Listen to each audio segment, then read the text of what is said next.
તો આપણા શરીરની અંદર વિટામિન ડી ની ડેફિશિયન્સી હોય છે ત્યારે કયા લક્ષણો દેખાય છે એના વિશે જાણીએ. વિડીયોને એન્ડ સુધી જરૂરથી જોજો.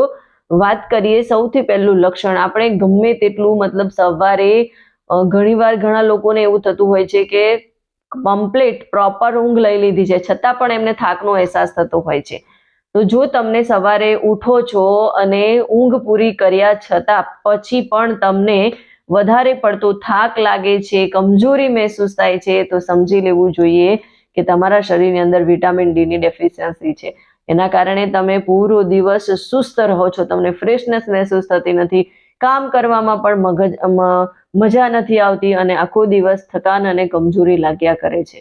વિટામિન ડી કેલ્શિયમના ઓબ્ઝર્પ્શન માટે ખૂબ જ મહત્વપૂર્ણ છે અને વિટામિન ડી ની કમીના કારણે હાડકાં નબળા થઈ જાય છે અને નરમ પડી જતા હોય છે, જેના કારણે હાડકામાં દુખાવા થયા કરે છે અને ખાસ કરીને પીઠ દર્દ અને જોઈન્ટમાં દુખાવો અને વારંવાર આખા શરીરમાં દુખાવો થવાની સંભાવના રહેતી હોય છે.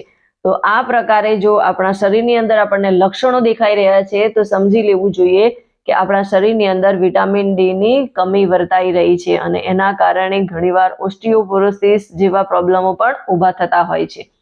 વિટામિન ડી ની કમીના કારણે તમારા શરીરની અંદર ઇમ્યુનિટી જે છે એ પણ ઓછી થઈ જતી હોય છે, કેમ કે ઇમ્યુનિટી પાવરને વધારવા માટે વિટામિન ડી ખૂબ જ મહત્વપૂર્ણ છે અને વિટામિન ડી ની ખામીના કારણે તમારા શરીરની અંદર સંક્રમણ ઝડપથી ફેલાય છે અને ખાસ કરીને બહેનોને જે છે શરદી જુખામ આ પ્રોબ્લેમો વધારે ઊભા થતા હોય છે અને સાથે સાથે ઇન્ફેક્શનના પ્રોબ્લેમો પણ વધી જતા હોય છે.